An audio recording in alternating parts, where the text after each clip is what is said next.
61 AD, the western edge of the Roman Empire. I'm Matthew Settle. Here a warrior queen rose in revolt. Her name was Boudica. She united the British tribes against Rome, sacking cities and spreading panic and destruction wherever she went. The Roman governor at the time, Paulinus, scraped together 10,000 men in a final attempt to crush her here, on the main Roman road, Watling Street. This battle would decide the fate of Britain and test the bounds of Roman conquest.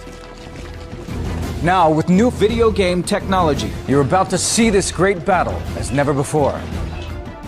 The vast numbers of soldiers, the troop formations, how they fought, and how the battle was won. You get the view the generals wished they'd had.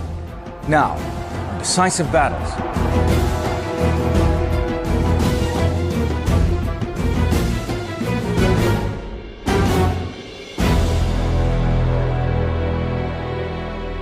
Britain was a prosperous Roman province in the 1st century AD. It was rich in mineral deposits and natural resources. But Britain did not give over easily to Roman rule. No less a figure than Julius Caesar had tried and failed to conquer Britain over a century before.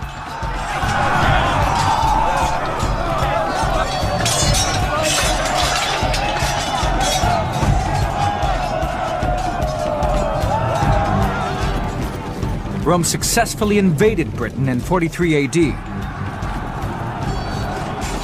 But it took several more years to pacify the various tribes that populated the region.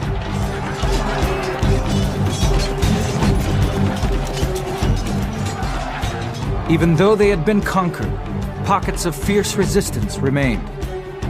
Britain was far from being a settled Roman province. This is a place where military reputations full stop, can be won or lost. One has to remember that Britain is a late entry to the empire. Here fortunes, military and financial, can be made. In Britain, the Romans ruled over a patchwork of tribal kingdoms. In the north were the Brigantes, in the south, the Belgae and Regni, and in the east were the Iceni.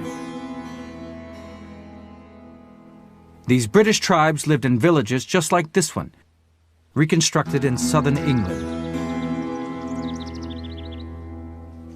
Boudica was the widow of Prasutagus, a chief of the Iceni. He saw that security depended on a peaceful relationship with the Romans.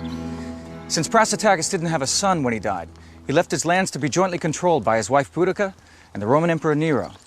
And so we have a situation where Prasutagus actually makes the Emperor Nero his heir or part heir. And the idea, I think, behind what Prasutagus is doing is to ensure a favourable, friendly relationship between Rome and the Iceni. But Rome wasn't deterred. The Roman Emperor Nero had nothing but contempt for the wife and daughters left behind by Prasutagus. But Rome underestimated Boudica. When she and her daughters escaped, they went back and raised an army. The brutal treatment of the queen and her daughters would be avenged. News of what happened spread like wildfire. Boudica's own tribe, the Iceni, joined forces with the neighboring Trinovans so they could teach Rome a lesson. Ancient histories claim that her army numbered more than 100,000.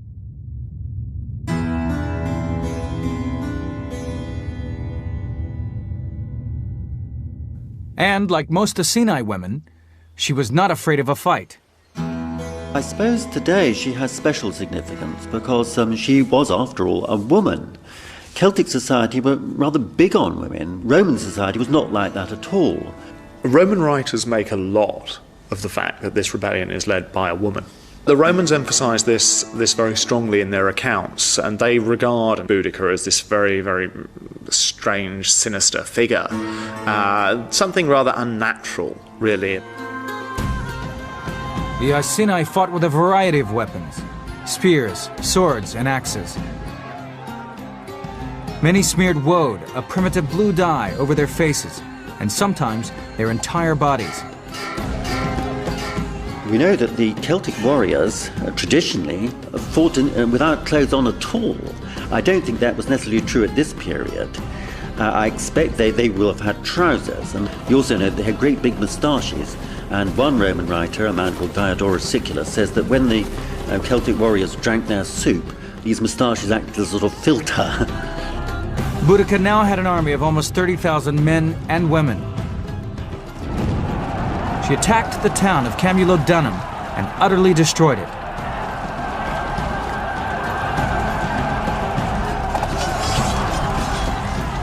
We are given details of the deaths of those people who were put to the sword and tortured by the rebels. The Roman historians talk about them being tortured, impaled on sharpened stakes, all sorts of really horrible details. The Romans were taken completely by surprise. They hastily threw together a small army, but this force, not even properly armed, was soon swept aside. We're dealing with southern England, we're dealing with, if you like, the soft underbelly of the emergent Roman territory. It's an area which has less troops in at this particular moment in time. Rome had a full-scale war on its hands. The 9th Legion, of around 4,000 men, led by Cerealis, was sent against the rebels. This was a crack fighting force. But the Britons defeated the 9th so completely that Cerealis was forced to flee to Gaul to save his own skin. Cerealis was rash, he advanced without scouts, he was caught with his pants down. The governor of Britain, Suetonius Paulinus, realized he had a real problem on his hands. He had been warring on the island of Anglesey. Now, he had to march the 14th Legion back 200 miles from the west coast to deal with this rebellion in his front yard. In an ideal world, he'd wait, he'd get more troops together before confronting her. So there's a little bit of manoeuvring that has to go on. First, troops need to be called in, he needs to get to somewhere where he can operate against Boudica. Paulinus hurried to Londinium, present-day London. But he had too few men at his disposal. He did not want to end up like Cerealis and rush into battle only to be defeated. He needed time to build up an army. He decided to do the unthinkable and abandon London. The people of London begged him for help, but Paulinus ignored their pleas and left them to the mercy of the Britons. He needed time to raise up an army and devise a battle plan. His 14th Legion were all experienced veterans, but even counting their auxiliaries, they numbered only 6,000 men. Boudica's troops surged into the city. They slaughtered Roman civilians and Britons alike, and after a day-long rampage, sacked the city.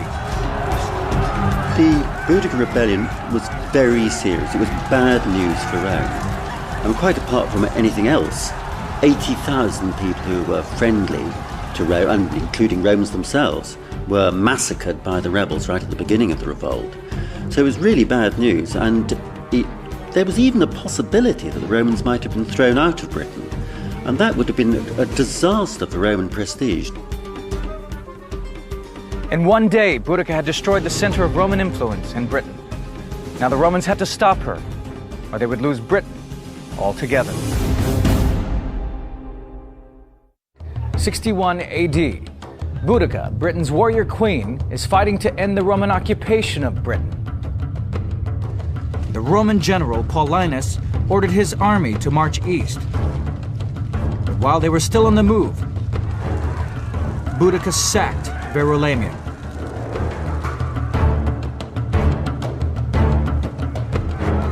The warrior queen seemed unstoppable.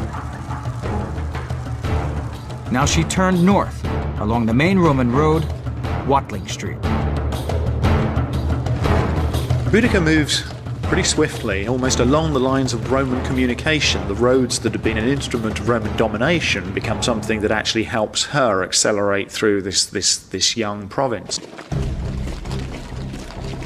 Paulinus had gathered more troops, including several hundred cavalry.